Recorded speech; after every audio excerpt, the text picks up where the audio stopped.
Hello guys, কালকে রাত্রিবেলা বরকে বলেছিলাম একটু রসগোল্লা বানাবো, তুমি আমাকে একটু দুধ এনে দেবে।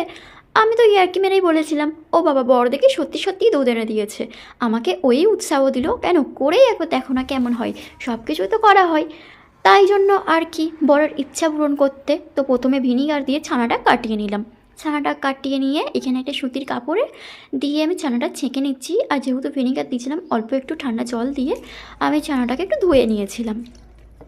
প্রথমবার বানাচ্ছিলাম, তাই অতটা আমার ছিল না যে কীরকম হবে না হবে।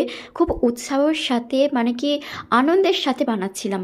তারপর ছানাটাকে ওইদিকে আমি কাপড়ের মধ্যে জড়িয়ে রেখে আমি জলটা ছড়াতে দিয়েছিলাম। আর এদিকে দেখো একটা শিরা বানিয়ে নিচ্ছিলাম, আর এখানে একটু দুধ দিয়েছিলাম। তার জন্য এই চিনির শিরা থেকে কিন্তু অনেক নোংরা বেরিয়েছে। তারপর এদিকে ছানাটাকে আমি খুব ভালো করে মথে নিচ্ছি।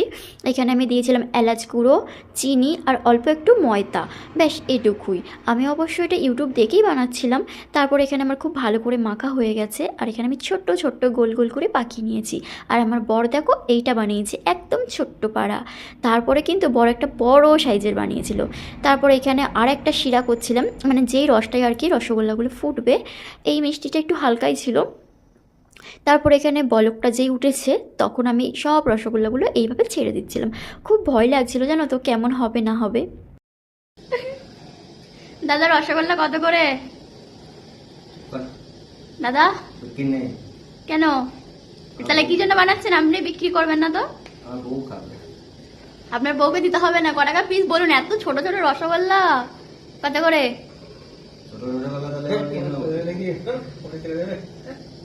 দেখুন গাইস, এখানে রসগোল্লা বানাচ্ছেন আমার বর।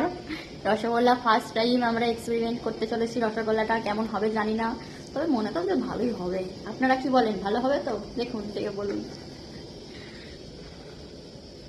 তারপর কিন্তু রসগোল্লাগুলোকে ঢাকা দিয়ে 10-15 মিনিট ভালো করে ফুটিয়ে নিয়েছি। আর ফুটিয়ে নেওয়ার পর দেখো রসগোল্লাগুলো একদম টোপো টোপো হয়ে ফুলে গিয়েছে। কত বড় সাইজ হয়ে গেছে। আর সব থেকে বড় সাইজটা দেখলে ওটা কিন্তু বর বানিয়েছিল, আর আমি একটু ছোটো সাইজে বানিয়েছিলাম। তারপর ভাবছিলাম যদি এই সাইজটাই বানাতাম ঠিক ছিল, পুরো একদম 10 টাকা পিসের যে রসগোল্লাগুলো হয় ওরকম পিসই হতো। কিন্তু যাই হোক, রসগোল্লাগুলো কিন্তু খুব ভালো করে কুক হয়ে গেছে।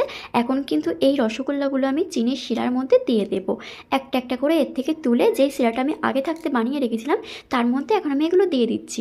তারপর এইগুলো এখন সারা রাত থাকবে, কাল সকালবেলায় রসগোল্লা খাবো। তবে গরম গরমও খেয়েছিলাম, কিন্তু একটু মিষ্টিটা কম লাগছিল, যেহেতু সঙ্গে সঙ্গে তো তার জন্য একটু ভালোই লাগছিল। তবে সকালবেলা এত সুন্দর লেগেছে কি বলবো। এই দেখো কতটা সফট হয়েছিল রসগোল্লাগুলো, পুরো দোকানের মতন হয়েছিল। আমার তো মনে হয় দোকান থেকে অত দাম দিয়ে কেনার থেকে 1 লিটার দুধ নিয়ে এসে বাড়িতে একটু কষ্ট করে বানিয়ে খাওয়া অনেক ভালো। এবার থেকে আমি